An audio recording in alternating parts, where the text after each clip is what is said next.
नाजरीन, ईटीवी भारत में आपका इस्तकबाल है। मैं हूं शाहिद अंसारी। महाराष्ट्र वक्फ बोर्ड में चेयरमैन के ओहदे पर डॉक्टर वजाहत मिर्ज़ा को मुंतखब किया गया है और इस वक्त हमारे साथ डॉक्टर वजाहत मिर्ज़ा मौजूद हैं। उनसे हम बात करेंगे कि वक्फ बोर्ड की, जब इनके सर पर एक तरह से कांटों भरा ताज कहा जाएगा, क्योंकि महाराष्ट्र वक्फ बोर्ड में इस दौरान जो है, जब से ईडी की रेड पड़ी है, ईडी की छापेमारी हुई है, तो ये वाजे हो गया है कि महाराष्ट्र वक्फ बोर्ड में कुछ भी बेहतर नहीं चल रहा है, बल्कि वक्फ के जो इमलाक है इन पर जो है गैर कानूनी तरीके से कब्जे किए जा रहे हैं। तो ऐसे लम्हों में हम यही कहेंगे कि एक कांटों भरा ताज है, जिसकी जिम्मेदारी जो है डॉक्टर वजाहत मिर्ज़ा को मिली है। हम उनसे बात करेंगे, जानेंगे कि आखिर उनके आने के बाद वक्फ बोर्ड में ऐसी क्या तब्दीलियाँ आएंगी, ऐसी क्या जिम्मेदारियाँ उनके कंधों पर है जिन पर वो खरा उतरने की कोशिश करेंगे। डॉक्टर साहब, सबसे पहले आपका ईटीवी भारत में इस्तकबाल है। पहला और अहम सवाल कि आपको जिम्मेदारी मिली है, तो अब कैसे ये इस जिम्मेदारी को आगे बढ़ाएंगे और वक्फ बोर्ड को, इस जो इदारा है जो एक तरह से ये कहा जाए, वक्फ का मतलब यह है कि मुसलमानों की एक तरह से कफालत करना, तो इसको आप किस तरह से जो है आगे ले जाएंगे? देखिए, मुझे बहुत बड़ी ज़िम्मेदारी मिली है और मैं ख़ास तौर पे महाविकास आघाड़ी के जो भी हमारे सभी नेता हैं, उनका तहे दिल से शुक्रिया अदा करता हूँ कि एक बड़ी ज़िम्मेदारी मुझे दी गई और ये ज़िम्मेदारी को पूरी ईमानदारी से निभाने की मैं पूरी कोशिश करूँगा। ख़ास तौर पे मैं मुख्यमंत्री साहब का, नाना पटोले साहब का, अशोक चौहान साहब का, थोरात साहब का और ख़ास तौर पे नवाब मलिक साहब का बहुत मैं आभारी हूँ। और उन लोगों ने मुझ पे बहुत बड़ी ज़िम्मेदारी दी है। वक्फ के बहुत मसले हैं और इन मसलों को हम ईमानदारी से काम करने की कोशिश करेंगे। बहुत से सुधार लाने की इसमें सख्त ज़रूरत है और ये सुधार लाने के लिए हम पूरा, हमारे पास इस बार देखें तो पहली बार ऐसा हो रहा है कि वक्फ बोर्ड में 10 मेंबर एक साथ हम लोग काम कर रहे हैं और बड़े सभी मेंबरान बहुत अच्छे हैं, बहुत तजुर्बेकार है, जिसमें 2 बहुत ही senior most member of parliament है, अलग अलग फील्ड से आए हुए उसमें मेंबरान हैं और सबका बहुत अच्छा इंटेंशन है कि अच्छी तरह से वक्फ का काम किया जाए।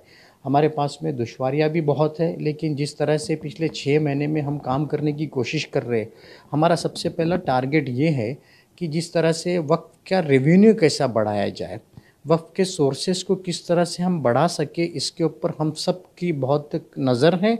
और रेवेन्यू बढ़ा के वक्फ के कामों को कैसे स्पीड अप किया जाए, पेंडेंसी जो है वो पेंडेंसी को किस तरह से दूर की जाए, चाहे वो रजिस्ट्रेशन के मामले हो, चाहे स्कीम के मामले हो, ये जो कुछ भी मामले हो, इसके बारे में हम बोर्ड के सारे मेंबरान बहुत अच्छा पॉजिटिव एटीट्यूड के काम कर रहे हैं और इसको स्पीड अप करने की हम पूरी कोशिश करेंगे। रेगुलर वक्फ बोर्ड की मीटिंगें हो रही हैं और सारे एजेंडा में जो भी इशू आ रहे हैं वो हम जल्दी से जल्दी निकालने की उसको पूरी कोशिश कर रहे हैं। डॉक्टर साहब, अहम सवाल है, हाल ही में ईडी की रेड पड़ी है, छापेमारी हुई है, आप मानते हैं कि वक्फ बोर्ड में जो है घपले बड़े पैमाने पे हो रहे हैं, वक्फ के इमलाक का जो है गलत इस्तेमाल हो रहा है, जिसको दुरुपयोग बोलते हैं, कि मुल्क और मिल्लत की कफालत के लिए जिन लोगों ने वक्फ किया था, क्या मानते हैं आप कि वो मकसद अभी पूरा नहीं हो पा रहा है, जो ये घपलेबाजियाँ चल रही हैं? नहीं, देखिए, बहुत सी कुछ सी चीज़ें हम हमारे सामने आई है। कुछ फर्जीवाड़ा करने की कुछ लोगों ने कोशिश की थी और ये फर्जीवाड़ा जो भी किया, बोगस एनओसी बनाकर कुछ लोगों ने बोर्ड के साथ या चीटिंग करने की कोशिश की। हमने सब ने, बोर्ड ने उनके ख़िलाफ़ एफआईआर किया है, बहुत से लोगों पे कार्रवाई की गई है और जो भी इलीगली इंक्रोचमेंट कर रहा है वो वक्फ के प्रॉपर्टी पर, उसको हम पूरी ईमानदारी से काम करते हुए उनके ऊपर एक्शन लेने का काम कर रहे हैं। और बोर्ड ने ये डिसीजन लिया है कि गैर ज़रूरी, जिसने, जैसा आपने बताया, कुछ बोगस एनओसी का भी इशू सामने आया है और कुछ गैर ज़रूरी बातें हमारे सामने, इसके बारे में पूरी बोर्ड बहुत सतर्क है और इस तरह का प्रैक्टिसेस, कोई फंसाने की प्रैक्टिसेस अगर हो रही है तो बोर्ड उसके ऊपर कड़क से कड़क कार्रवाई करेगा। ये हम सब की भूमिका है, मैं आपको विश्वास दिलाता हूँ। और बोर्ड के किस तरह से काम में तेज़ी लाई जाए, इसके लिए हम सब सारे मेंबरान और मैं, हम सब कटिबद्ध हैं। डॉक्टर साहब, मानते हैं मुंबई एक ऐसा शहर है जहाँ पे ज़मीन की कीमत बहुत ज़्यादा है, जगहों की कीमत बहुत ज़्यादा है, बावजूद इसके कि वक्फ के जो इमलाक हैं उनके किराए जो है बहुत ही नाम के किराए हैं, मतलब कि जैसे कहते हुए कि एक अगर फ्लैट है तो उसका किराया खोली से भी कम है। तो ये सब कहीं ना कहीं ऐसा होता है कि जो वक्फ के इमलाक है, कि अगर उसका सही पैसा आए तो एक रेवेन्यू अच्छा जनरेट हो सकता है, तो क्या इस पर फोकस रहेगा? जी, बिल्कुल, बिल्कुल सही कहा आपने कि बहुत सी ऐसी प्रॉपर्टी है जिसका किराया, जिसका लीज़ अमाउंट काफ़ी आना चाहिए लेकिन बहुत कम आता है। लेकिन पिछले मीटिंग में हमने किस तरह से बोर्ड के सोर्सेस को बढ़ाया जाए, इसके हमने काम किया। एक प्रेजेंटेशन, एक प्रोजेक्ट शिफा बोल के एक प्रेजेंटेशन पेश किया गया बोर्ड के तमाम मेंबरान के सामने, किस तरह से रेवेन्यू जनरेट किया जाए, इसके ऊपर काम हुआ और बोर्ड इसके ऊपर काम कर रहा है। इंशाल्लाह आपको जल्द से जल्द इसमें नतीजे देखेंगे कि बोर्ड बहुत स्पीड अप से काम कर रहा है। रेवेन्यू बढ़ाने का जो आपने कहा बिल्कुल सही है। ख़ास तौर पे मुंबई बहुत हमारे लिए इम्पॉर्टेंट शहर है, इस देश के लिए इम्पॉर्टेंट शहर है और यहाँ पे भी काफ़ी वक्त की प्रॉपर्टी है। इसको कैसा, जो आपने बताया है कि किराया या लीज़ अमाउंट बहुत कम है, इसको किस तरह से बोर्ड के एक्ट के तहत हम बढ़ा सकते हैं, इसके ऊपर काम करके हम इंशाल्लाह पूरी कोशिश करेंगे। डॉक्टर साहब, एनओसी जो फर्जी एनओसी इशू हुई है, खासी तादाद है, कैसे करेंगे इस पर? क्योंकि ये एक बहुत ही मुश्किल काम है इनको फाइंड आउट करना, फिर उनके खिलाफ हाथियों के खिलाफ FIR करना, क्योंकि इसमें खुद वक्फ बोर्ड के जो है कई सारे अफसरान भी शामिल रहे हैं। जो गुज़िश्ता कुछ FIR, जो बीती कुछ FIR हुई है, उनसे पता चला। जी बिल्कुल सही है। हमारे भी सामने, बोर्ड के सामने भी कुछ जो आप बता रहे हैं फ़र्ज़ी NOC के इशू आए हैं। मैं आपके को भरोसा दिलाता हूं कि बोर्ड इस मामले में बहुत सीरियस है। हम अगर किसी ने गलत काम किया है तो उसको बिल्कुल बख्शा नहीं जाएगा। FIR हो रहे हैं, पुलिस कार्रवाई कर रही है। जो भी, जिसने भी ये किया है, मैं आपके चैनल से ये आश्वासन भी देता हूं और लोगों से अपील भी करता हूं कि आपके पास अगर कोई, किसी के पास किसी ने ऐसा पता चलता है कि कोई बोगस NOC, तो आप बोर्ड के सामने लाइए, कंप्लेन कीजिए, इसका हम पूरा वेरीफाई करेंगे और जो भी कसूरवार रहेगा, जिसने भी फर्जीवाड़ा किया है, बोगस NOC बनाने का काम किया है, उनको बिल्कुल बख्शा नहीं जाएगा। इस मामले में तमाम बोर्ड मेंबरान की एक राय है और हम पूरी ईमानदारी से काम करेंगे और ऐसी कोई गलत प्रैक्टिस इसको बिल्कुल बर्दाश्त नहीं किया जाएगा।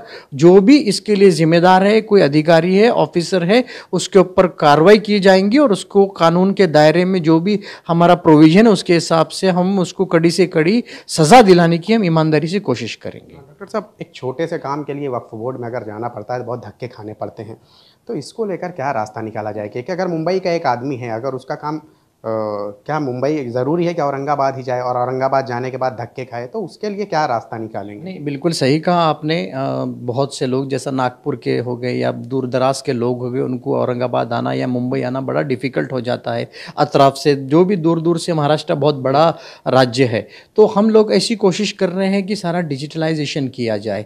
ऑनलाइन अगर हम अभी इसके ऊपर काम हो रहा है और काफ़ी बोर्ड के सारे मेम्बरान भी ये चाहते हैं कि ऑनलाइन काम हो जाए, चाहे रजिस्ट्रेशन का एप्लीकेशन हो या कोई भी सेक्शन में अगर कोई एप्लीकेशन करना चाहता हो तो उसको ऑनलाइन सबमिशन किए जाए। ऑनलाइन जैसा बाकी चीज़ों में हो रहा है, ऑनलाइन सबमिशन करके ऑनलाइन फॉर्म भरा जाए।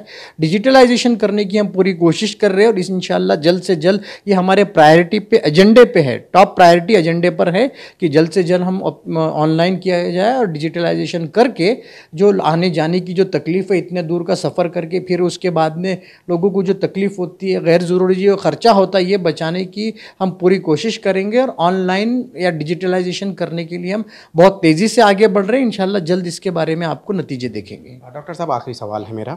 मुंबई में SBUT, सैफी बुरहानुद्दीन एफिलिएंट ट्रस्ट के ज़रिए जो है इस इलाके की असर-ए-नौ तामीर की जा रही है।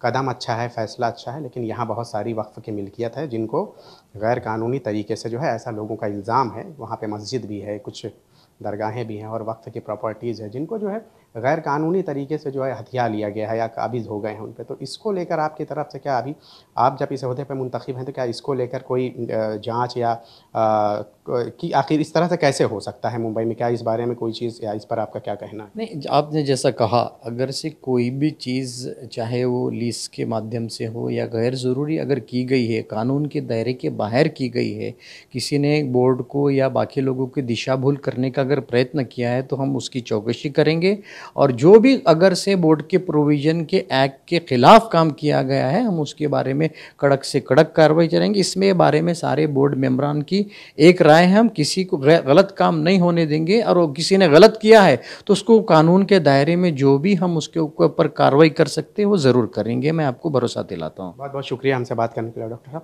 तो ये थे डॉक्टर वजाहत मिर्ज़ा साहब, जिन्होंने अपने ख़यालात का इजहार किया। आपको मैं बता दूं कि वक्फ बोर्ड में ऐसे बहुत सारे मामलात हैं जिनकी जांच अभी भी बाकी है। एनओसी जो फ़र्ज़ी एनओसी है उसकी तादाद खासी है, जिसका एक तरह से मौजूदा वक्त में जो है किसी चैलेंज से कम नहीं है। अब जिस तरह से इस ओहदे पर इन्हें मुंतखब किया गया है, तो अब देखने वाली बात यह होगी कि वक्फ बोर्ड में आने वाले वक्त में क्या तब्दीली होगी। मुंबई से ईटीवी भारत के लिए शाहिद अंसारी।